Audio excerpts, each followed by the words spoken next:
Welcome to this video on the difference between phase and polarity. In this video, we'll discuss phase, polarity, their differences, and why they're important. Let's start with phase. Phase refers to a waveform's position in time, specifically of two or more waveforms. When two or more waveforms start at the same position in time, their peaks and their troughs line up, resulting in a stronger, more powerful signal. When two waveforms aren't in phase, their peaks and troughs do not line up, resulting in a weaker, quieter signal, loss of clarity, and sometimes even cancellation of frequencies. Polarity, on the other hand, refers to the positive or negative direction of the voltage. When a waveform has a positive polarity, the voltage is increasing in a positive direction. When a waveform has a negative polarity, the voltage is decreasing in a negative direction. Specifically, in my experience, I've discovered that I actually like my waveforms to perform in a positive polarity, because if the kick drum is a positive polarity, that positive signal is driving the speaker. The positive polarity is what pushes the speaker out. The negative voltage decreasing in amplitude is pulling the speaker in. Drums are probably the biggest phase and polarity obstacles that we face, because number one, each waveform starts at a different spot in time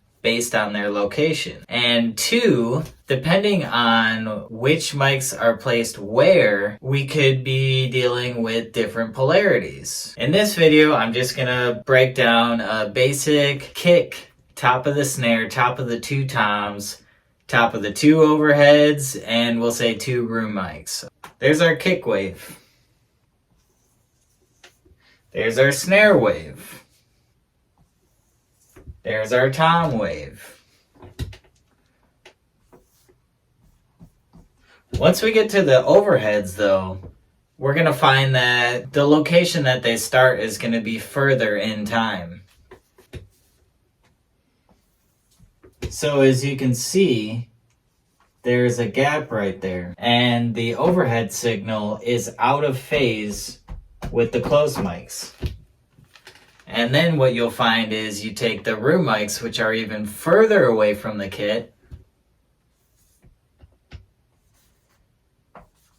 start even later.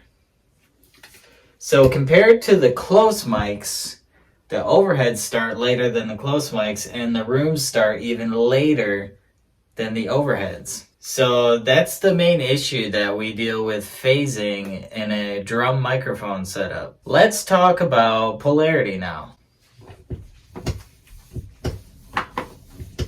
Alright, so when we have a microphone in front of a kick drum, it's taking on a positive signal, a positive amplitude.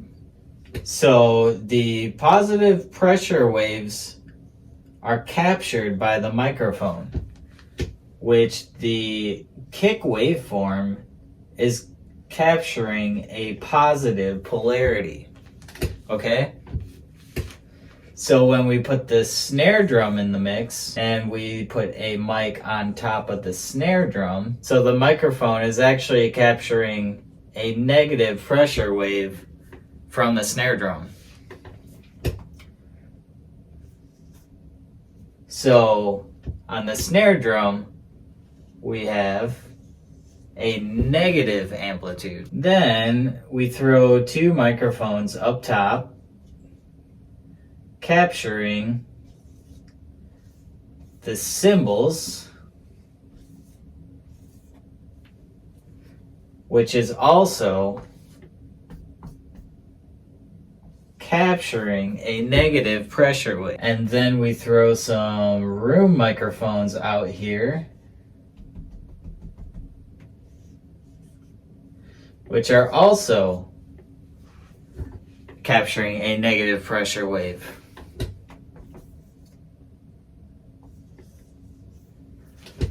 Rack, sorry, can't forget the rack tom, with a mic on top, capturing a negative pressure wave. Our snare drum, overhead, toms, and room mic are capturing negative pressure waves. So basically the solution for this is to phase align the overhead and the room mics with the close mics. And then it is to flip the polarity of the snare, overhead, toms, and room mic to be in positive polarity with the kick. So to summarize this video, phase refers to the waveform's position in time. Polarity refers to the positive or negative direction of the voltage within the waveform.